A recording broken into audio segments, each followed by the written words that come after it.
Hello and welcome. Welcome to the channel. My name is Kubeir. I'm a CICC licensed immigration consultant and I love immigration as a subject because of its roller coaster feel. I mean, what else as a can give you that kind of feeling, right? It's a thrill. It has a drama. It has romance. It has emotion. It has everything, right?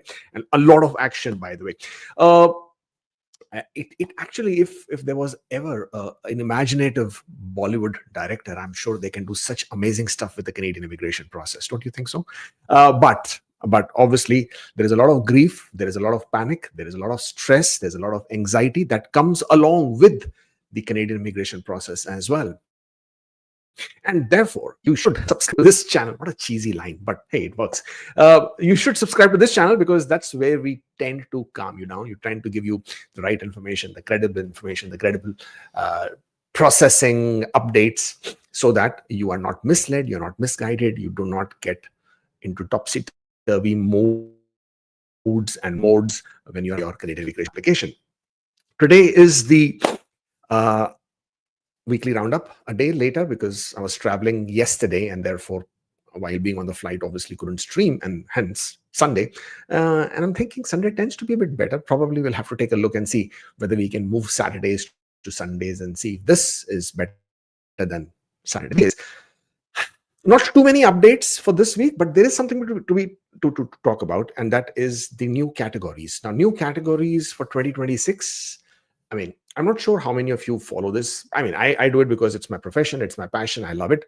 But for everybody else out there, may not be as much. You want to just get rid of it as soon as possible. But if you've been doing it 2024, as in how, in 2023, they had the stakeholder meeting in the summers of 2023, where first time they spoke about education category. And voila, in 2020, and then, no, was this right? I'm sorry, mixing up my years. In 2023, we first had the categories that they were looking at, the the healthcare, the trades, etc. And we saw those categories in 2024. In the summer of 2024, the stakeholders meeting for the first time indicated category of education.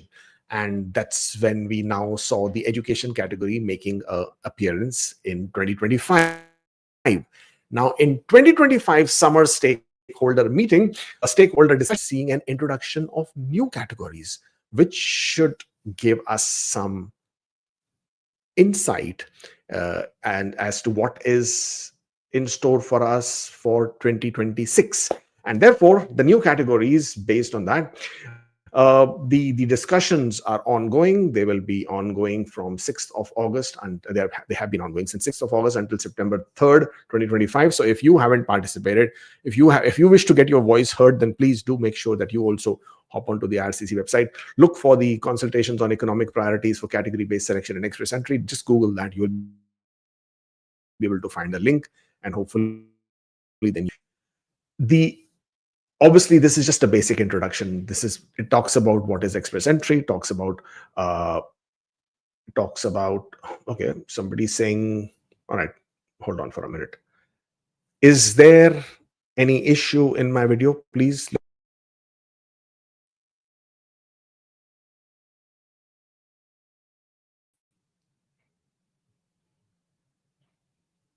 Very laggy.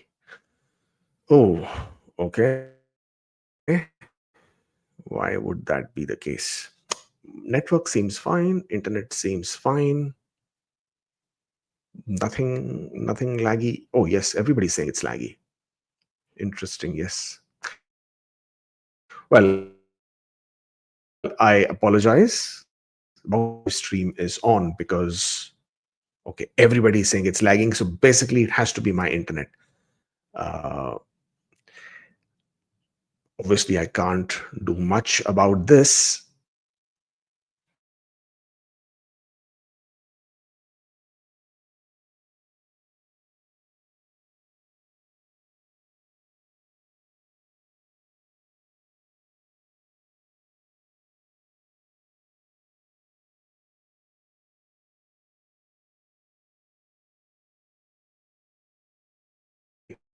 Okay, it's running without an issue. Let me no issue with the video. Everybody on Instagram says absolutely no issues. Thank you, sir. Thank you, everybody. I really appreciate it. Well, I unfortunately can't really do much. I can understand that it's lagging. I apologize for that. But I guess we will just have to continue. I'm really sorry.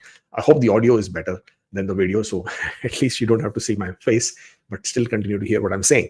Okay, Instagram is fine. Thank you so much. Maybe the other platforms which require more internet. Thank you so much, everybody on Instagram. Really appreciate it. Okay, so let's get very quickly cracking on what's in store for us in 2026.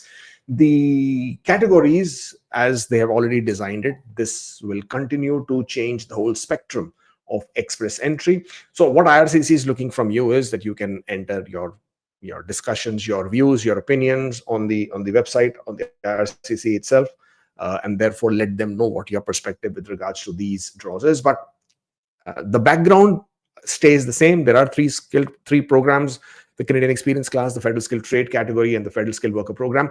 I don't understand why we still have Federal Skilled Trades program, because with the category draws coming in, they have pretty much stopped the Federal Skilled Trades category program completely. We don't see that program happening. So I'm not sure why they're still continuing with that program. But anyways, it still continues. And with that, what we have in store, this is all data for the previous year. I'm not sure anybody is interested in the data, so we will just skip that. But what is in focus for 2025 and 2026? So 2025, again, IRCC has confirmed, or rather this document has confirmed, that the Francophone remains a very high priority. I mean, it's like a duh moment, right? As if you didn't already know that Francophone is the highest priority at this point of time. However, the 2025 categories continue with healthcare, trades, education, which made a new comeback in 2020, not a comeback, which made a new appearance in 2025, agriculture and agri-food, STEM, and French language proficiency, of course. Now, everybody is already aware of the healthcare, education, and French, but everybody's quite equally confused about the STEM, trades, and the food and agri. Now, food and agri is a very, very small quota, only one occupation, so I don't expect a lot for it to happen. I mean, they will, of course, conduct one draw at some point of time. It's the STEM and the trades category which is of a bigger question. Now, what then happened is that we had this document, which we got our hands on to, thanks to a very good friend, Mandeep Lidhar, who got it through the ATIP notes. And in this particular document, it gave us a bit of an information as to what IRCC is planning with regards to the category draws for 2025. Now, this in yellow will tell you that, where is my pen? Give me my pen. Yes, I have a pen. This one will give you an idea that IRCC are planned for the education category. 3,000 dedicated for the education category, 8,000 dedicated ITAs for healthcare category, 3,300 dedicated for trades category. Now, this information is available on this ATIP notes very, very clearly. We already know healthcare draws are happening. Healthcare actually has already conducted 7,500 draws. Education, it says 3,000 ITAs, but so far we have seen only 1,000 ITAs being issued. So we expect another, or rather, at least we are hoping that we can see at least 2,000 more invitations coming through for the education category.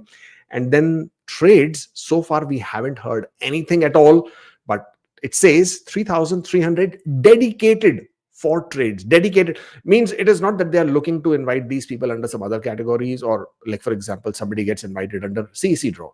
Does that constitute here? No. This is specifically the ITAs that have been assigned and dedicated only for this category. So let's stick with that one. But the thing after this, what happened is that nothing is available as information on STEM and trades. As in what, I mean, trades, of course, the information is here, but nothing is available on STEM and food and agriculture. And this is what has got a lot of people worried. But guys, you see this area here, this for some reason has been redacted. Now, redacted means for some reason IRCC did not want to release this information. I have a feeling that even this information was released by them by mistake. Like sometimes they did not really pay attention because they're trying to whiten out a lot of information. They might have not done the whole thing correctly. So while they did whiten out the the other 2 points, they did not whiten out the first one, because these are all bullet points, right? If you are able to see, these bullet points are the same here. Okay, and these are all under the current status. And if they come under the current status, I'm assuming that under this section which they have redacted, that is where you were required to get more information about STEM and agri and food, which of course we don't have, and therefore we are stuck with the information that is available. So going back to the projections, in my opinion, I feel that IRCC will conduct. I'm definitely going to hope to see education category draw, definitely trade category draw, and I have a feeling there would be at least one STEM draw around the corner. Now, mind you, STEM was already updated. Now, in STEM being updated, they have already removed the IT tech knock codes. The only knock codes that are there now are the engineering knock codes, one cybersecurity, and one insurance advisors as well, for whatever the reason was. And therefore, at least I would anticipate that there would be at least one draw for STEM in this mix bag. However, what they are looking for 2026 is more interesting.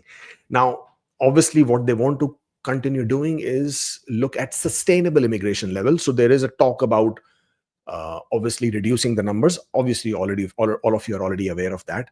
They're also taking into account the domestic capacity. Now, domestic capacity means primarily the number of temporary residents who are in Canada at this point of time, and of course the well-managed immigration system, which I think none of us are going to agree with as to whether it's a well-managed immigration system or not. At least I mean, it certainly is not. And then the proposed priorities are addressing long-term labor shortages. Now, sometimes for me, when I see this kind of a language on their proposal documents, it feels like a lot of fluff, right? Like these AI generated text where a lot of these big sounding words have just been put in as fillers. They don't really mean anything. Nobody really wants to do anything about it, but they mention it anyway. So they're talking about the priorities being addressing long-term labor shortages, supporting economic growth through francophone immigration outside Quebec, and facilitating leadership and innovation. And what do they actually mean by this? Now, obviously, francophone immigration, you're already aware. For 2025, the target is 8.5%. For next year, it's going to be 9.5%. In 2027, 10%. And commitment is 12% increase, or rather increase up to 12% by 2029. So from 2025 of 8% to 2029 of by 12%, there's almost an increase by 50%, I would say approximately 45-50%. This is very important for everybody out there who are still thinking, should I learn French? Should I not learn French? Is it going to be difficult? Is it going to take time? If I learn French, will they still have the draws? Well, then the good thing is, with the looks of it, they will continue to prioritize and maximize immigration for francophones in Canada, because they want to bring out, or rather they want to prioritize francophone immigration outside Quebec region in Canada. So therefore, if you're still on the fence about it, get off that fence and get in the game. The sooner you do it, the better it is. Long-term shortages. Now, persistent shortages. So these are ongoing shortages in healthcare, skilled trade, education, STEM, agriculture, and food. What does that tell you? Now, if they are using the word that there is a persistent, ongoing shortage in these categories, and then their aim is to cater to the long-term labor market shortages, then you would assume and you would anticipate that these categories will continue to be included even next year. Now, the impact is pressures on business, housing supply challenges, health and education service gaps. And therefore, the consultations that they are having right now will include, or will explore, immigration versus domestic upskilling and retraining. So not only looking at immigration, but also looking at the current population and seeing if they can offer more training, more upskilling to them. Talent source in Canada versus overseas. Again, they will be looking at the people who are already inside Canada. And this is again pointing towards a temporary resident. And the focus is going to be on skilled trade and healthcare. Now, the possibilities for 2026 will be, or rather are, that they may change some knock codes, right? The knock codes may not, some of the knock codes may be removed, some old ones may be removed, some new ones may get added. That is a possibility.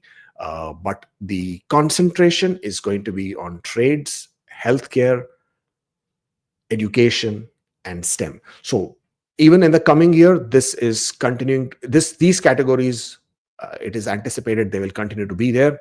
Now, this is where it gets very interesting. The new categories, they want to attract, they want to facilitating leadership and innovation. How are they going to facilitate that? By the goal is to attract highly skilled professionals to boost competitiveness. Potential categories, senior managers. Now, the minute I say senior managers, and this is a category by itself that they intend to create. Now, when they create a category of senior managers, please do understand that these are indicating the knock codes which start with 000, okay? So you have these knock codes 00015, 00016, 00014, 13, 12. These are the senior managers. These are the directors, the CEOs, the senior general managers, the presidents, the vice presidents of a company, of a large corporation. Doesn't have to be a large corporation, but a company, right? If you are a restaurant manager, then unfortunately you don't come under senior managers. If you are a computer services manager or an IT manager in an IT company, or you're a project manager, unfortunately you don't come as a senior managers. Senior managers basically mean that you are managing an entire department, entire business through other middle management level employees. So in order for you to be claiming a knock code of 000, you should have middle management employees or several middle management individuals who are reporting to you. For example, you could be a senior general manager and you could have HR manager, marketing manager, sales manager reporting to you. That makes you a 000 knock code. Similarly, vice president, similarly, directors of companies, similarly, CEOs, etc. So I know for a fact that after watching this video, or maybe people who are already aware, I can already envision so many of you are now going to be becoming senior managers automatically. It happens. It always happens. Like just like cooks, right? So many people who are working in food services, they became cooks. Now I can already envision so many of you becoming senior managers, which, I mean, I am not the one who is going to judge you, right? At the end of the day, you're going to do what you're going to do. Whether I tell you, whether I don't tell you, doesn't matter. But the point is, when you're trying to choose something of this sort, please be very careful. And the reason why I'm asking you to be very careful is because IRCC is not stupid. I think they didn't care too much earlier, but now it seems to be there's like a new sheriff in town and I'm not talking about Lena Diab, the immigration minister, because she is a silent immigration minister. For whatever reason, she doesn't want to come to the forefront. She doesn't want to talk to anybody. She doesn't want to be making any media presence known, nothing. So she's a silent immigration minister. I'm not going to say much about her. I don't even know what she's doing at the background, if at all she is. I'm talking about the active operations directors, operations managers within the IRCC. There have been a lot of changes. A lot of people have gotten promoted. And it feels to me that there are some newer leadership changes, or rather there are leadership changes in IRCC at the operational level, where this kind of directive has come, where IRCC has become stricter. There is some very serious diligence. There's a lot of due diligence being done. There's a lot of strictness in the way IRCC is approaching the applications. It seems for a change, they're actually doing what they are supposed to be doing for a very long time.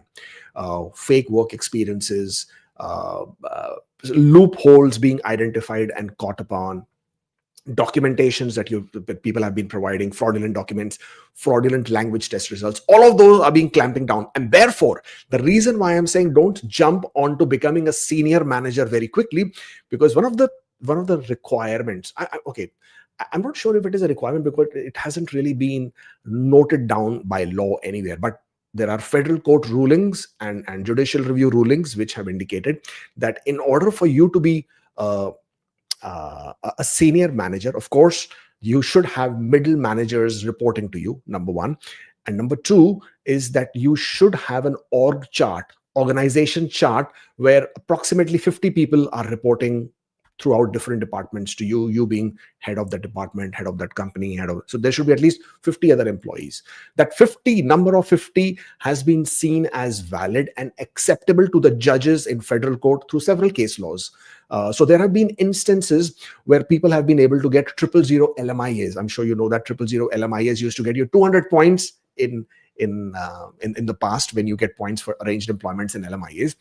And IRCC on many occasions have refused applications, saying that this company, this person has only 10 people reporting to him, and it's a small company. How can you be a 000 senior manager? And the judges have agreed with the officer's review during the federal court judicial review cases. So going by that, I would only like to put out this word of caution for those people who will be jumping the gun and would wanting to be changed their knock codes to senior managers, because when this happens, also I'm assuming you should have at least 6 months of work experience, going with the way categories have been designed. But that is pretty much how this will roll. And other than the senior managers, you have researchers and scientists. Now, when they say researchers, I am not looking at the teaching assistants and college level research associates or research assistants. I don't think that is the knock code that is going to come into play. It is going to be more at a much more senior level of actually people conducting the research and the scientists. So that is to drive innovation, economic growth, workforce development. And then, of course, highly skilled military recruits from allied countries. Now, allied countries does not mean the whole world. Allied countries are a specific set of countries that has formed alliances with Canada, and they are probably going to be looking to recruit highly skilled military officers from those countries only. What does this bring? It brings fresh perspectives, economic alliances, innovation, leadership, national security. Again, fluff words, but that's what it is. As of right now, the eligibility criteria remains the same. You only need 6 months of work experience within the last 3 years to be eligible. Therefore, so many things, so many people can do if they are smart. You're already in the month of August. If you know what to do, if you know how to plan, you know how to strategize, you would be able to make those changes by now itself. Proposed 2026 economic priorities. This is what's gonna change. And again, if you take historical examples, it happened in 2023, 2024. They introduced new categories. It went into subject for discussion, and then they were impacted, or rather they were put into play. They became in effect from the next year onward. So these are the categories that they're looking at, and this is how they will look to connect or look to bring them on in express entry in 2026. So for people who are strategizing, if you are still international students and for some reason you have stumbled upon my channel and watching, then first thing, you're good people, you're smart people, you're people who are already thinking ahead, which is very good. So first of all, hit on that subscribe button and get on with the channel, and of course like and share so that other people can get this video as well. But more importantly, as international students means you would be after completing your studies, you would be able to get your work permits. Now, when you get your work permits, whether it's for 1 year, 2 years, or 3 years, it can't be 2, but 1 or 3 years, your target should be, depending on the province you are, is identifying the employers now itself who probably are within these occupations: healthcare, trades, education, food and agriculture. And you have to already start talking to them, discussing with them to see if they can offer you jobs, they can offer you support. And then by nurturing that relationship between yourself and the employer, hope and pray that they actually do come through with what they are saying they would. In addition to that, if you continue to gain work experience, and therefore you would then become eligible in the category draws. Now, recently there was a data statistics about number of people who are now leaving Canada, and the immigration with an E is on the rise versus immigration, but starting with an I, people coming into Canada versus people going outside Canada. So the number of people leaving Canada is quite high. Now, there are a lot of data points, but I don't think those data are all absolute in the sense of what they give you, depending on the information. But in my opinion, again, I think a lot of people who are leaving Canada are those individuals whose work permits have expired, do not have any other options, and finally leaving Canada because obviously, over the last few months, actually a couple of years now, the scores have remained very high. PNP options are not there. Uh, Also, there are those people who landed up getting another study permit, thinking they will spend their time in Canada by getting one more year of program so that something might work out in their favor. Eventually, study permits have expired. Now they have no option for work permit and they are eventually leaving Canada. There could also be, of course, potential uh, Canadian residents and citizens who, for whatever reason they might have, are choosing to leave Canada for better pastures. In all these situations, except for the last one, for people who are leaving Canada, in most cases, and I think they're all gearing up with the understanding that instead of being in Canada after gaining 2 years of work experience in Canada, for your third year, your foreign work experience is so much more valuable in express entry points rather than staying in Canada and getting one more year of work experience. For example, your third year of Canadian experience gives you only 10 or I think 11 points. I don't remember exactly, but 10 or 11 points CRS score. But gaining 1 year of foreign work experience in the same period of time actually gets you 50 up to 50 extra points. So which one would you take, right? If you were in their place, you would certainly jump onto the wagon of foreign work experience. A lot of people don't want to go back home. Now, when they don't want to go back home, that's for different reason, right? So it's either the social stigma, log kya kahenge, Sharma ji kya kahenge, Baju wale kya kahenge, what will the neighbors say, what will people say? Oh, you are a person who went to Canada and you had these hopes and high dreams and you're returning back. Well, to those people, you should be telling those people, if at all you come across those people, is that it's, first of all, it's none of their business, because they're not the ones who are paying for your education or paying for your life or were there with you when you were really, really going through a difficult or a hard time. And sometimes, always remember, to jump forward, you need to take a step back, right? Wherever you are, you can't jump very high from there by just being at the position. You will have to take a step back. You will have to bend low down and then jump higher. So it's the nature. It's the nature of how things are. And therefore, if you are choosing to go back, there's nothing wrong in it. On the contrary, you're being smart. You're using strategy. You're being strategic about this, and therefore, absolutely go and do it. Be courageous about it. Don't listen to all those people who keep telling you things that, oh my God, you're a loser. You're not a loser. This is ridiculous. But because a lot of people are already doing it, and not only that, and of course, we can always talk about the fact that if you don't want to go, you can still look for jobs as a remote work experience. Now, remote work experience, on the other hand, is also frowned upon, because this is all those people who are frowning at you, who themselves cannot do it, are not willing to do it, haven't been able to do it, don't want to do it, and therefore they will call you out as you having fake work experience. Well, to them, again, none of their business. And if they are going to say all these things, they can scream and shout till the cows come home, and it won't matter. So you put your head down, you find a job, do it legit, legal, genuine. Please do not try to create fake work experiences. More and more and more people are getting caught. Yes, several people get away with it, but a lot of people also get caught. And you do not know if you are going to be the one who's going to be caught in that net when IRCC throws one. In the past, a lot of people have been able to get away with a lot of things. It's like you are driving on the highway, a cop pulls you aside because you are speeding. Now, you cannot tell the cop that, look at this, so many other people are also speeding past, catch them. The cop is not going to be interested in catching them. The cop has already caught you. So you are the one who's going to get a ticket. You are the one who's going to be penalized for your speeding. So forget about everybody else doing it, not doing it. You put your head down, you do the right thing, you don't speed, get that legit work experience. And one of the most common legit work experiences that you can actually get working remotely is virtual admin assistants. There are thousands of companies who are now offering jobs of virtual assistants. It all comes under legal, valid knock code tier 3 as admin assistants. You can get those jobs, get paid, get working, make some extra money as well. And of course, this will all count as foreign work experience if your employer is outside Canada. Now, yes, remote work experience continues to be in a bit of a gray area. And I know I'm going to get a lot of flack. I mean, I always get hate posts and hate mails, and sometimes a lot of people saying all kinds of things, whether it's on Reddit, whether it's on forums. But again, to those people also, mind your own business. If you cannot strategize, if you cannot get things done, don't stop other people from doing it.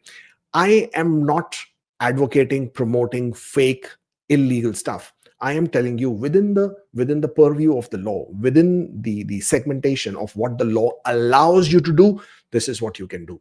So if you are one of those people who actually can take things, matters in their hands, strategize, put their hands down, and do things that matter, instead of standing on the corner and try to point fingers at everybody else and saying, you are fake, you are fake, you are fraud, you are fraud. Why? Because they themselves can't do anything. So they want to call everybody else a fraud because they think only they are the ones who are doing the right thing. But actually, that's not the case.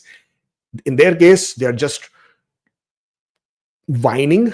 They don't want to do the hard work. They don't want to put in the effort. And therefore, they want to call out everybody else to be fakes and not genuine. So for anybody else who wants to give me hate for this, by all means do.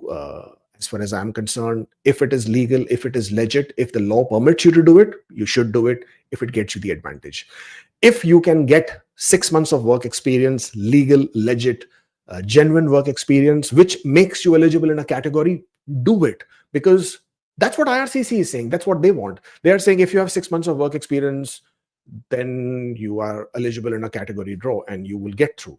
And so why wouldn't you? Why shouldn't you? So if you are doing a PSW course, kudos to you. If you are doing an early childhood educator course, kudos to you. If you're doing a pharmacy assistant course, well done. At least you are doing something about it versus those people who are just frowning away. So to hell with them. All the best to you. Keep at it, because what's going to happen is, and this is to those people who are not doing anything about it, but just hoping and praying that CEC gods are going to smile on them one fine day. Well, to them, there should already be warning notes playing, and that is that more and more people are either going back or have started working remotely to get their foreign work experience started.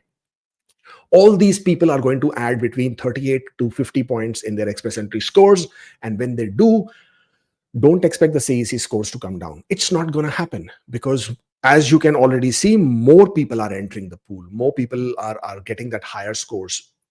Earlier, we used to blame it on the arranged employment, arranged 50 points for LMIAs, and we kept pointing fingers. And of course, we shot that down, or rather, we got that removed. Now, everybody is saying foreign work experience should be removed. Well, I don't think they can remove foreign work experience. Why? Because, first of all, the Federal Skilled Worker Program by itself is entirely dependent on foreign work experience. I mean, not entirely, but largely dependent on foreign work experience. The whole campaign about attracting global talent. How are you going to attract global talent if you're saying we won't accept foreign work experience? So I don't see foreign work experience going anywhere. At least, I mean, there has to be some very serious case to be made for foreign work experience to be, completely invalidated. So as long as IRCC continues to check on illegal work and clamp that down and continue to hold people responsible for what they're done and throw them out of the country, the sooner the better. The people who have legit work experience, you guys shouldn't have anything to worry about. And that's, I guess, what you should be looking to strategize. A lot of people will book a consultation with me, pay very expensive $200 for my 20 minutes. And sometimes I just don't have an answer for them. And again, obviously, they point a finger as to say that I cannot give them good advice. Well, my advice to them is very simple. Do the hard work. Most cases, people don't want to do the hard work. In most cases, people are just looking that by paying $200, they would be able to get an insight into a hidden pathway, hidden door, which I'm not telling anybody. Well, then that's not true, because there are no hidden pathways, there are no hidden doorways, there are no secret immigration PNP programs that nobody knows about. There is no such thing. Everything is known to everybody. And if I knew of a program, trust me, I'll be the first one jumping onto YouTube and making a video about it. So therefore, if you do not wake up and smell the coffee, if you do not strategize, if you do not do what is required at this point of time, then you're only going to be expecting that scores will come down. Scores are not going to come down. So when I'm saying not going to come down, I mean to say that don't expect anything below 500s is not happening. Even the lower 500s, IRCC on the ATIP notes themselves said that they don't think low 500s are going to happen. They think the CRS range is going to continue being in the high 500s. Now that tells you if IRCC themselves, who has the best data points, right? Real-time data. They themselves are saying that the scores are not going to come down. who am I and who are you and who is anybody else to say anything? When IRCC, who has the access to everything that is related to express entry, is available with them, and they are the ones who feel that the scores are not going down, or rather they feel that the scores are going to stay in high 500s, then oh, what do we say? So therefore, as the time will progress, more people will continue to complete their 1 year of work experience. And because since December 23, no more postgraduate work permit extension. So Jan 2024, a lot of people were applying for dummy extensions. A lot of people got, that extra 2, 3, 4, 5 months, and then they got fed up. How long are they going to stay in Canada on a visitor record, on a visitor status? You can't work, you can't do anything. You will be spending your savings into Canada and not getting anything out of it. Even if you get an ITA, you get a submit your application, you can't apply for a bridge open work permit because you're a visitor and therefore no longer eligible. So what are you going to do? Eventually you will leave. And when you will leave, you're going to be out of Canada. So instead of just waiting, go there now. After 2 years of experience, spending time in Canada just doesn't make sense. Go out, get your foreign work experience, because all those people who have been going effective Jan 2024 and even later, those are people now completing their foreign work experience. 1 year completed, 6 months in this category, 6 months another category, 1 year completed. And with 1 year completed, you are now getting those extra 38, 50 points. And therefore, you are seeing such high numbers of profile getting added into the pool. There is no job offer points. There is nobody to blame on anymore. Right? Earlier, you were saying, hey, LMIA. So now there is no more LMIA. But foreign work experience, you can keep pointing fingers at foreign work experience and calling all of it fake. Well, for that to happen, IRCC will have to prove it. Otherwise, all of those people will now be going to federal court. In judicial reviews, if IRCC starts saying, okay, this is also fake, this is also fake. In order for them to say it is fake, IRCC also has to be able to prove that this is fake. Or IRCC also has to be able to give justifiable, convincing reasons as to why do they believe a work experience is fake. So there you go. Now, this is also a word of caution to those people who are actually doing things wrong. And those people, I should tell you now, that a lot of them are also getting slapped around and refused and then thrown out with a ban. Alberta, it happened very recently. After issuing nominations, Alberta then withdrew nominations because they went and did site inspections. They found out that those people who had got their job offers actually didn't have those kind of roles or positions. They were not even working, fake payrolls. Alberta found out such cases. Nova Scotia has found out such cases. New Brunswick has found those cases. Saskatchewan has always been the talk of the town by clamping down on such instances. Ontario recently, I'm not sure how many of you are aware, but they have conducted 2 sets of draws. They conducted draws in June, and then they conducted draws just last week. Now, these draws that they are conducting now, the processing time is very, very fast.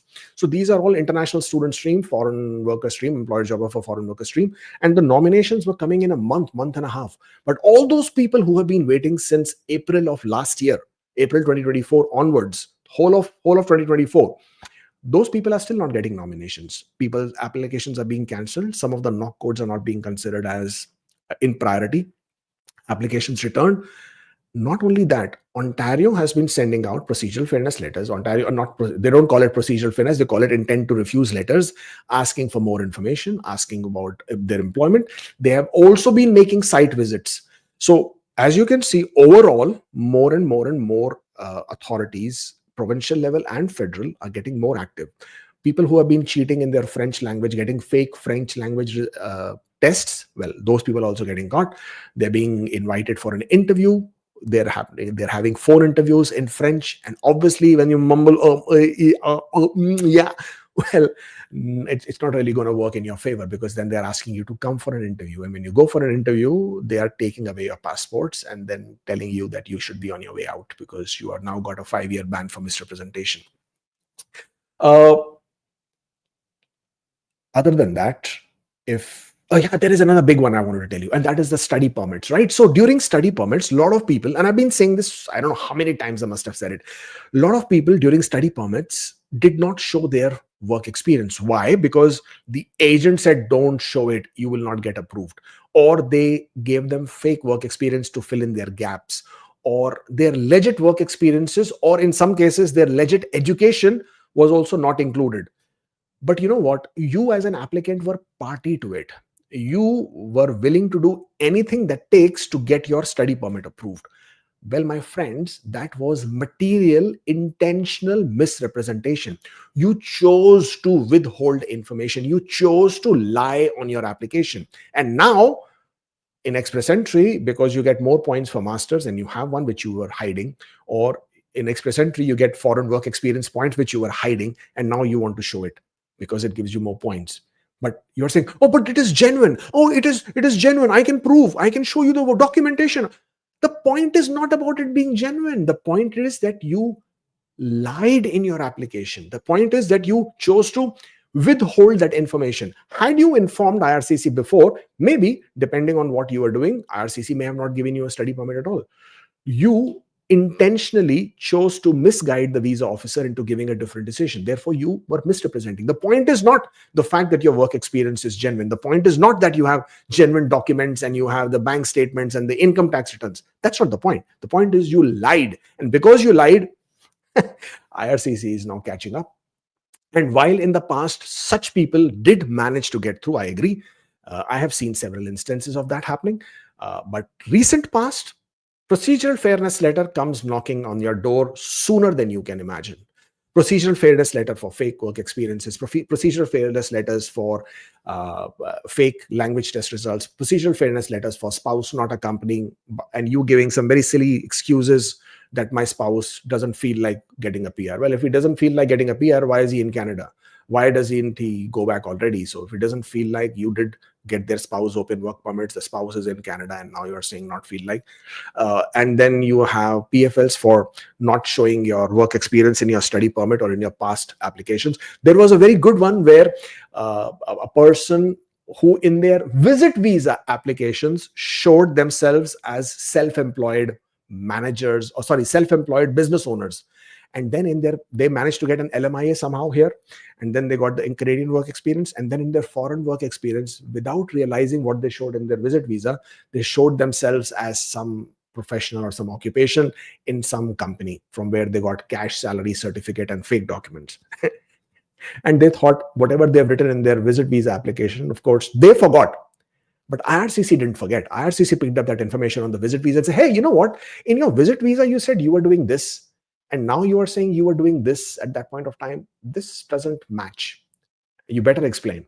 And obviously, there is no explaining such instances. You can't say, oh, I forgot, I did not add, or my agent did not tell me to do it, or somebody else did it for me. None of that works. So you get a PFL, you get a refusal, and off you go. So many such instances. And if you are one of those people who is even slightly of the opinion that maybe you should do it, it's not worth the risk. You get a 5-year ban. It stays in your immigration record. When you apply for any other country, for any other purpose, this remains in your record. With this info sharing between 5 countries, US, UK, Canada, France, Germany. Did I miss something? Australia. They do share all the immigration data. And you will obviously get caught out, and you will have a bigger issues than that. Therefore, please don't do anything wrong. Do the right thing, and that's how you to go about it. Okay. Oh, what's this? Yeah, we still have a weekly roundup to go with. We did have PNP draws. Of course, Ontario did a great draw again. They invited from Northern Ontario under the international student stream and the foreign worker stream. They invited 348 candidates there, and the scores were pretty decent as well. Only 53, and for 66 for the international student program, international student stream. And they also conducted another draw for the REDI, REDI, Regional Economic Development through Immigration Pilot Program, inviting 138 candidates there as well. And mind you, people who are getting invitations in these draws, in these Ontario draws, their applications are absolutely going into an express speed of processing. Saskatchewan has already got additional nomination quotas. I'm sure you already know about that one. And then there has been a sharp decline in international student arrivals into Canada in 2025. And the numbers are, as of 30th of June, 88,600 fewer study permits were issued in comparison to 2024. 125,903 fewer work permits were issued in comparison to 2024.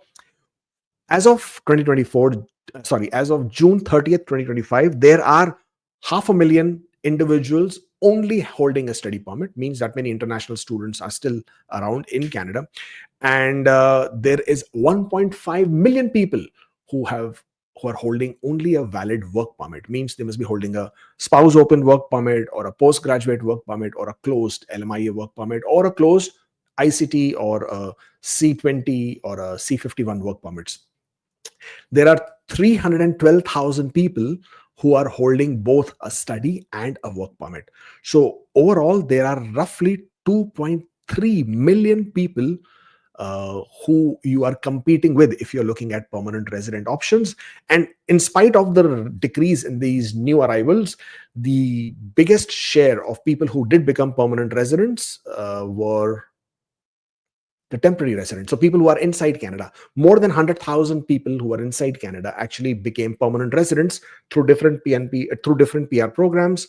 And this is between Jan to June for the first 6 months in 2025. I mean, it's not a shock or a surprise, but India continues to dominate by a very large margin the number of international students who come to Canada. And as of the first quarter, Indian students were at 30,160, and the next biggest number was China with 9,300 and Nigeria at 6,800. Similarly, the most pending refugee claims, the number one country there is also India with a very high margin. Though sometimes I wonder why people from India do file refugee claims, because in most cases India is pretty safe in most cases. Of course, there could be isolated incidents of some sort of a faith fear, or LGBTQ fear, or intercaste marriage kind of a fear, but those numbers can't be that high. But Indian pending refugee claims are still over 40,000 people at this point of time. And the next highest is from Haiti at 26,000. So you can imagine how many people from India are making those claims. And I'm sure a lot of those are not legit claims. We know that, right? Okay, so these are the student arrivals in Canada. Canada also sees sharp drop in temporary worker arrivals. So not a lot of temporary workers coming. Now, this is also partly because they have cut down on the LMIAs.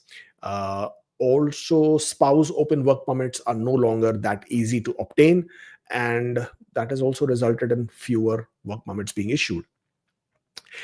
Regardless of the new rules that we have to reduce the temporary residents, to reduce the permanent residents, Canada still has 2.3 million people who are temporary residents in Canada. And this is not taking into account the undocumented illegal workers who are also there in Canada, which I think the numbers are closer to 1 million, though the government estimates put them at about 500 to 600,000. I think it's closer to 1 million.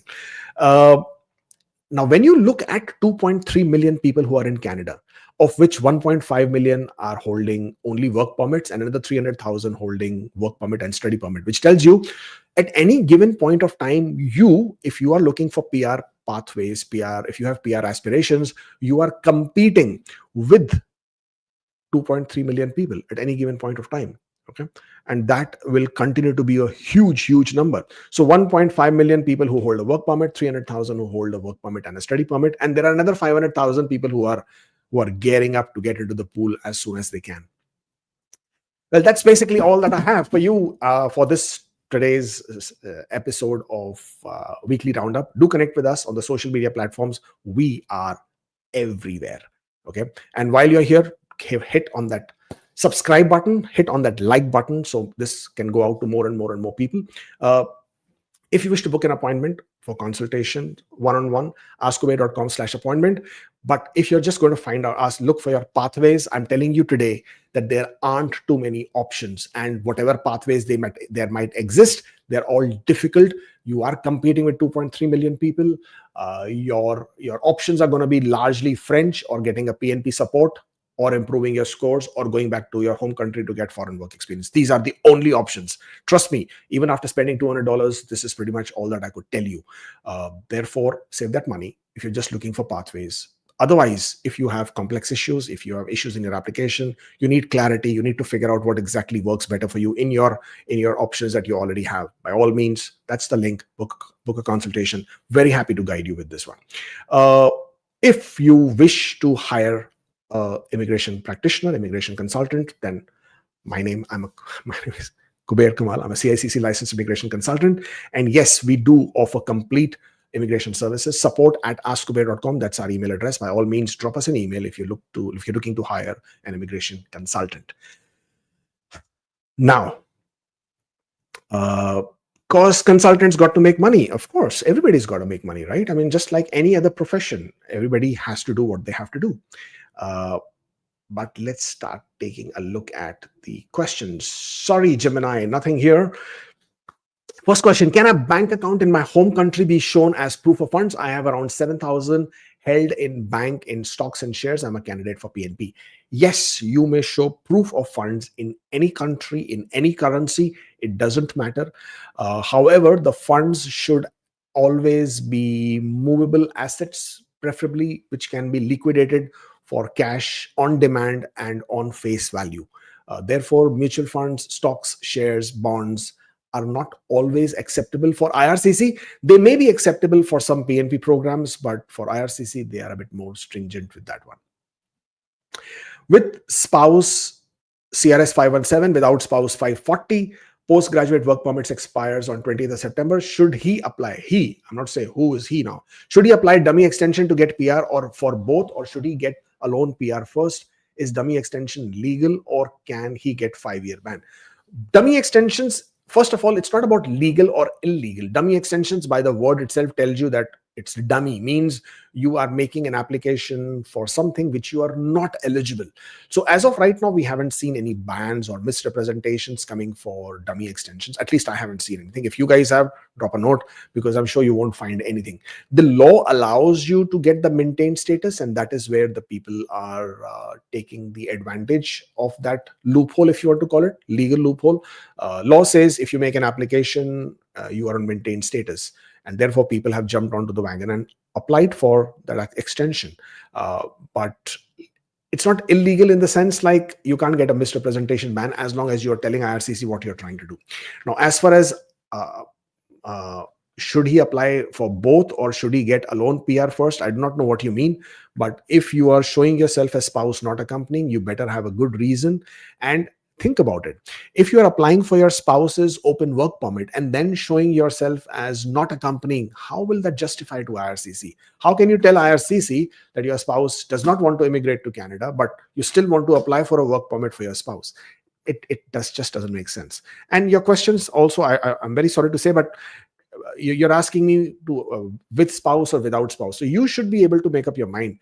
You should have a good reason to provide to IRCC. Now, if you're just going to be giving this kind of a reason and then making an application, unfortunately, you might get a refusal along, of course, with the PFL first. But you should have a very good reason why your spouse is not accompanying. And if your spouse is in Canada and you're looking to apply for extension, or you already have an extension, that would make this process even more difficult. So idea is, don't do it. What does eligibility complete means in Tracker? Well, it means that they have reviewed your eligibility factors and that they have completed that process. Got tier 3 PSW job in nursing home, which is non-profit, government funded. Is it eligible for Ontario International Student Stream, even if it is non-profit but government funded? Yes, it is eligible as long as that institution is willing to support your application for the Provincial nominee program. And if they are, then you can absolutely claim it, no problem.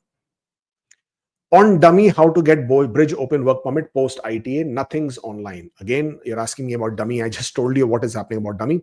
As of today, you cannot make simultaneous application. So you will have to wait for your dummy to get refused. Once it gets refused, you will still be eligible to apply for restoration. Once you apply for restoration, you can apply for a bridge open work permit along with it. For OINP ST, I don't know what you mean by ST. Can applications be refused if a trades like CNC machinist doesn't have an apprenticeship, even though it's not compulsory? Oh, skilled trade stream is what you're asking. Can an application be refused if a trade like CNC machinist doesn't have an apprenticeship? No, it is not. It all depends on the employment requirement. So through that, I mean, take a look at the NOC code. go under the employment requirements, take a look at that and see what is the conditions in Ontario for that occupation. If anything is mandatory, then you must have it. If it is may have or voluntary, then those are not mandatory requirements, and those will not apply or lead to a refusal. For human capital priority stream, does the 1 year experience need to be with the same employer, or can it be combined 6 months and 6 months with two different employers? Well, if this work experience is in Canada, then it could be with any number of employers as long as the cumulative adds up to 12 months, 15, 60 hours, no more than 30 hours a week. If it is a foreign work experience, then there can be no break. You may have a multiple employers, but the occupation has to be same and there can be no breaks. It has to be continuous work experience. OINP decision under process. Work permit is expiring soon. Thinking to go to India and wait there. Will it impact my OINP application if I go back to India? In most cases, not. However, it depends on OINP stream that you are applying under. And under that OINP stream, if there is a requirement for you to be in Canada employed at the time they give you the nomination, there are, I think, one stream where that is a requirement. In other streams, there isn't one.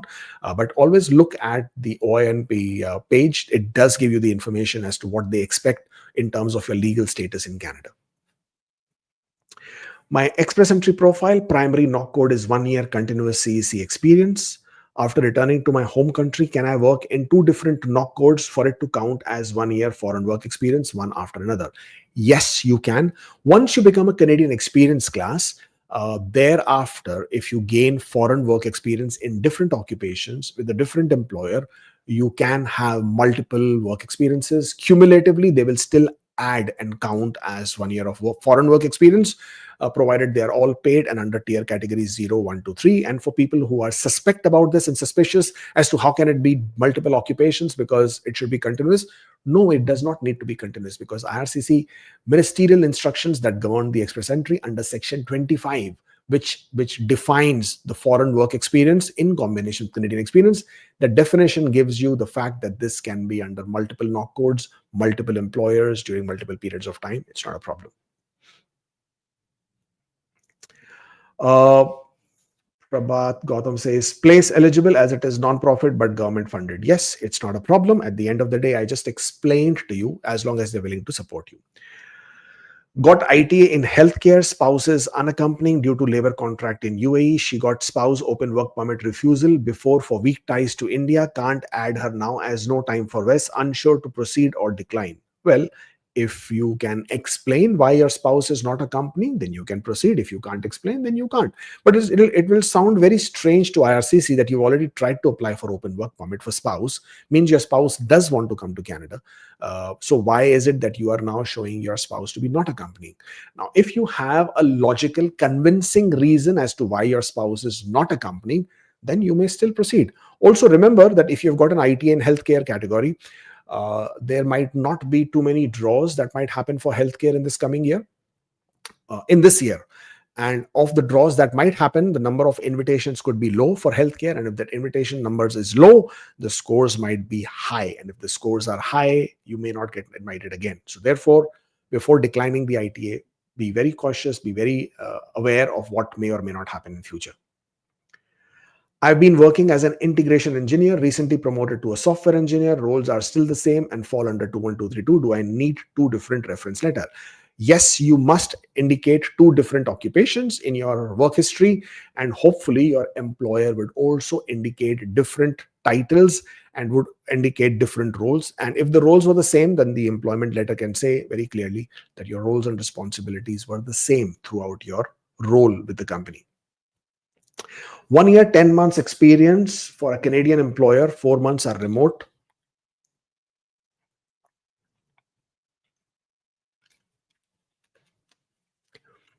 You have claimed it all as foreign work experience, split it into 4 lines. Will it be complex?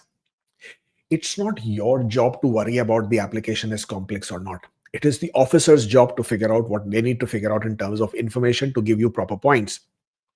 Your job is to present your application in the best and the truthful manner way possible. And please do that. And therefore, don't worry about the 4-line split or a 6-line split or an 8-line split. You provide your information the way it is best presented and add a detailed letter of explanation as to what exactly you're trying to do here. and then let the officer do their job. They are trained for it. Don't worry about it. Can I work for a foreign employer while living in Canada? Will it count as foreign work experience for PR, or are there any tax immigration issues? Well, you can. It's called remote work experience. That's how you're going to be working, living in Canada and working for a foreign employer. Tax issues, you will have to speak to a tax consultant. I am sure there will be tax issues for it, because if you're earning salary in a country which is outside Canada, then you should be liable to pay taxes in that country.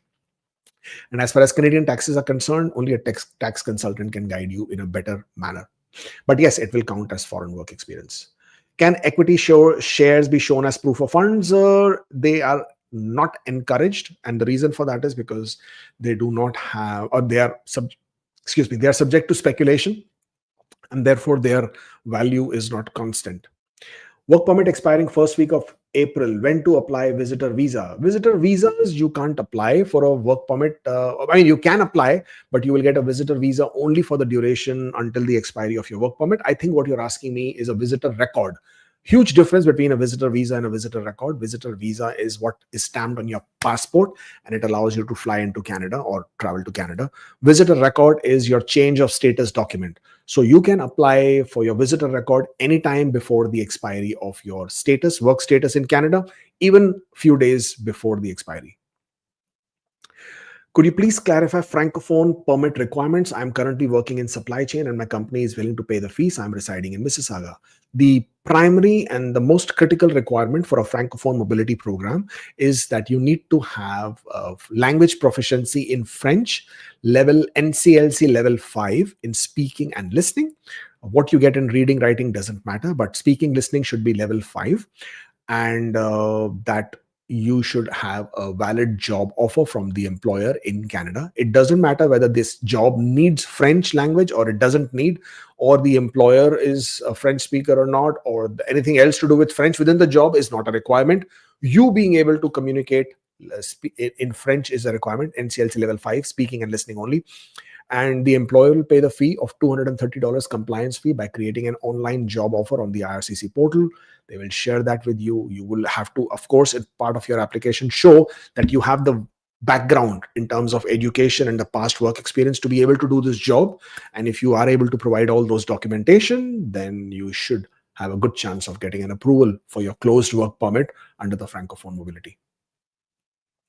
For the first 5 to 6 months, I received more in bank deposits than shown on pay stubs, as my employer gave extra support. Will this be an issue if I submit bank statement? Well, I'm sure everybody would want to work for your employer if they are giving you extra support outside your pay stubs.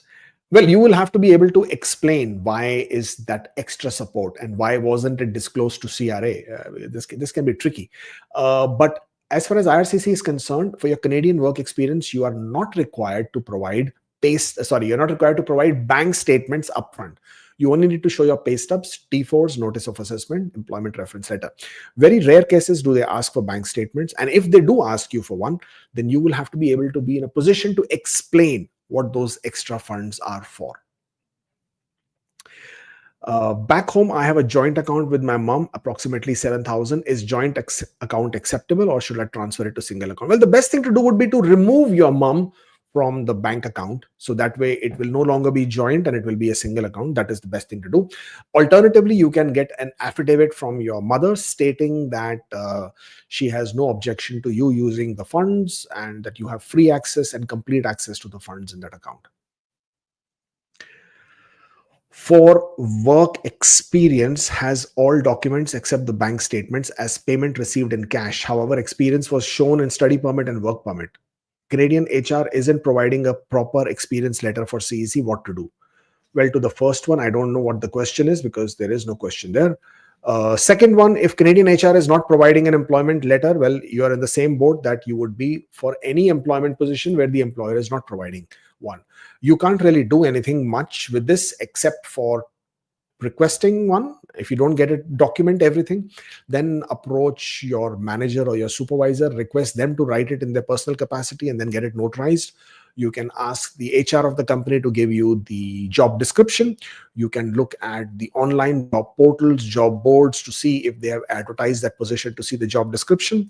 You can look at the company's website to see if the job description is available. At the end of the day, it's your responsibility to provide IRCC with the information that shows the period of your work and your working hours, the fact that you are paid, so your salary, and your knock code, your roles and responsibilities. That's the only way for them to validate your knock code. So it's your responsibility to provide all this information to IRCC through the third party references. So you cannot write it yourself. If your employer is not providing you, then these are the ways that you can look at alternative ways to provide it. And then, of course, add a detailed letter of explanation as well. Nothing here, nothing here. Is it okay to remove work experience after ITA and add it to personal history without claiming points for it, and it doesn't affect CRS? Will it cause any issues? No, it's not an issue. I mean, I do it so many times in my clients' applications, as in remove a lot of their work history sections and put it in the personal history, because it doesn't add to any points and it doesn't make any sense, because you'll just be adding more documentation. But always add that note in your letter of explanation as to why did you remove it. But it's not a problem at all, and it doesn't make any difference. Got non-express entry PNP nomination under student stream, submitted for federal. I just get paid regular pay for my overtime hours. I'm okay with it. Will it affect my PR application? No, it will not affect your PR application, whether you get paid regular hours or you get regular pay for your overtime hours. That is between you and your employer in terms of your employment conditions. It doesn't impact your PR application. Background check in progress, eligibility completed months. Again, I have no idea what you are trying to ask me, but average processing times for each application types are mentioned on the IRCC website. Email sent out to all Ontario applicants for apprenticeship. Can you tell us about it? How will it affect us? Well, IRCC did send out an email to everybody, regardless of whether their occupation required them to get an apprenticeship or a certificate of qualification. In your case, you will take a screenshot of your employment requirements of your knock code, highlight the area which says that there is no such requirement for you, and then add a very polite letter of explanation stating that in your occupation, there is no requirement to have any apprenticeship or to have any certificate of qualification, and you do not have one, and therefore your work experience still remains valid. 524 CEC before September. Well, it is possible, depending on IRCC, as to how many invitations, how many ITAs, and how many draws, or how consistently they conduct the draws. How to check my foreign experience documents uploaded by my agent while study permit or not in GCK. I provided the documents during the study permit. What you can do is you can order ATIP notes or GCMS notes for your entire application file from IRCC, and once you get it, it should include everything in your application, so you can do that. Well, hopefully with that you will be able to obtain a complete file from IRCC, and that way you will be able to get the complete idea of what was included in your application. Okay, what else have we got here? I came to Canada 2 years, 1 month ago. I have 3 years of foreign experience in India as a production engineer. CRS is 497. The experience should be last 5 months. Am I eligible for human capital priorities? In the Ontario's human capital priorities, for your foreign work experience, if that is the knock code that you're choosing, then your work experience should be for 1 year continuous within the last 5 years. If you're choosing to be assessed as a Canadian experience class, then your eligible work experience has to be within the last 3 years. That is the requirement. And therefore, depending on if your work experience falls within the 5-year period, by the time you make an application submission after you get ITA, then that is how you will be looking at it. Applied to Ontario International Student Stream as a North Ontario grad. June draw cutoff was 54, got no NOI, sent web form. What should I do? Well, you can't do anything about it. They don't send it out to everybody. They are also looking at specific occupations and prioritizing the occupations, prioritizing the locations, and a lot has to do with that as well. I think if you go and check the Ontario's website on the program update page, where they gave out more information, you will see they invited people only with specific occupations for that draw. So that probably would be the reason why you did not get invited. Can I update my primary knock code after 6 months work experience in healthcare? Yes, you can, but you don't have to. In order to be considered for a category based draw, your occupation need not be priority occupation. It could be any occupation in the work history, and as long as you have 6 months of work experience, you will get invited. I hold a Canadian bachelor's in psychology, studied 5 months as PSW, worked 6 months in long term. Am I eligible for EE healthcare category? Should there be any issues with my eligibility? Well, the whole point of category based draw is for you to have 6 months of work experience in the occupation within the last 3 years. If you have it, then you are eligible. As far as your background is concerned, IRCC can always ask you about how did you find that job, how did you get that job, and how are you qualified to do that job. And you should be able to explain it. You have studied 5 months as PSW. You should be able to provide that explanation. So I don't see any reason for you to not be eligible. As long as your knock code is considered as part of the priority occupation list, then you should be fine. I have around 3,000 cash. Can I deposit in the bank and then obtain a balance confirmation letter? You will have to show where this money 3,000 cash came from. It cannot be borrowed if you're showing it as proof of funds. So as long as you can show where the money is coming from, then yes, you can do it. Should part-time be mentioned with full-time in Express Entry? I'm not sure what the question is. Sorry about that.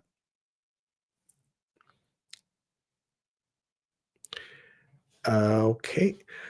For cooks, is it advisable to get a red seal certification? Would that give you 50 points COQ? Yes, if you're a cook and you can get a red seal certification, then you can gain the advantage of 50 points for certificate of qualification.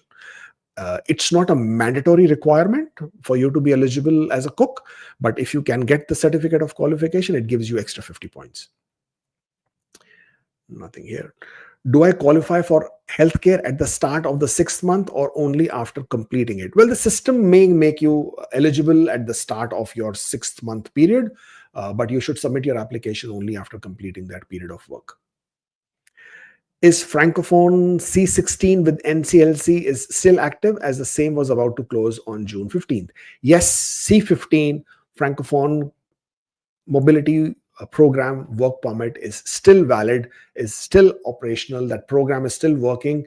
And as long as you can get NCLC level 5 in speaking and listening, then you will be eligible to apply for a work permit.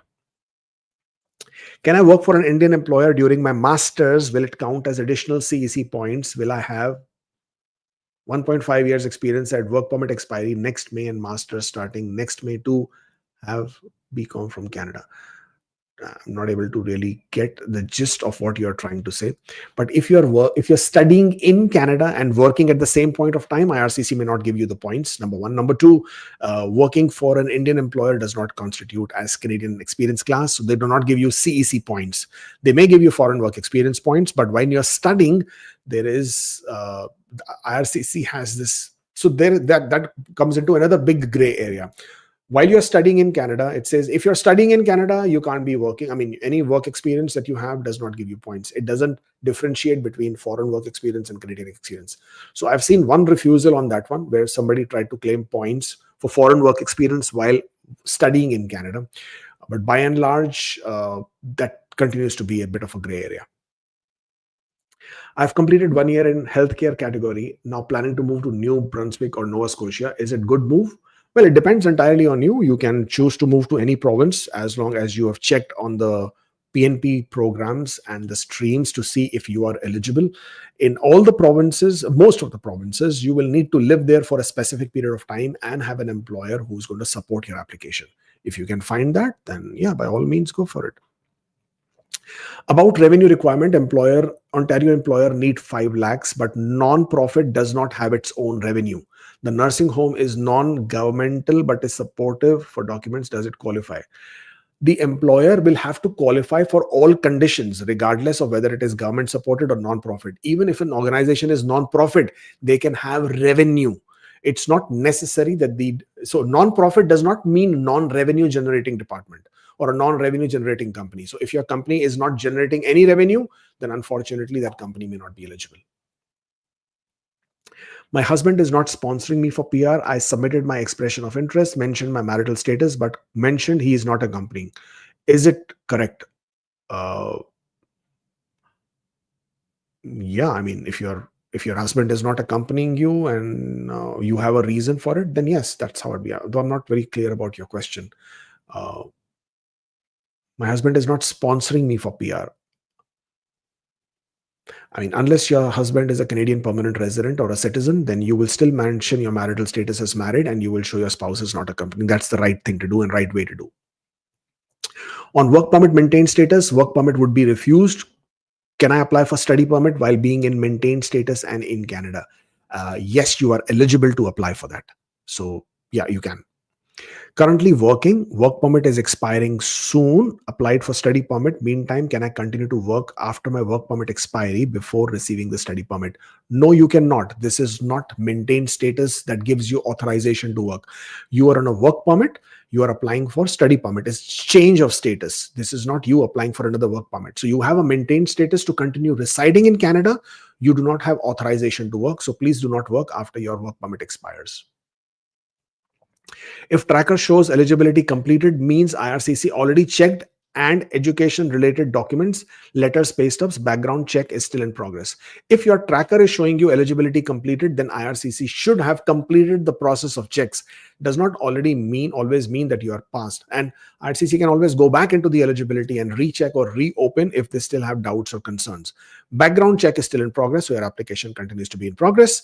However, in most cases, if eligibility shows as completed, in most cases, it is also considered as passed. But if you want a better information or better understanding of it, order the ATIP notes or the GCMS notes for your application. Is RRSP accepted for proof of funds? Well, as long as you are able to show that they are accessible at face value, then yes, they should be accessible. Completed requirement 1 year dental paid internship as part of studies. Did not mention it as study permit as it was part of studies. How do I include it for in express entry? Well, it's again going to be risky, a bit of tricky one if you haven't shown it in your study permit, but you can always try to explain it that it was part of your studies and only now do you realize it that you can use it as work experience. So that could become your explanation. But yeah, the risk for PFL remains there, and be prepared to explain convincingly if you get one.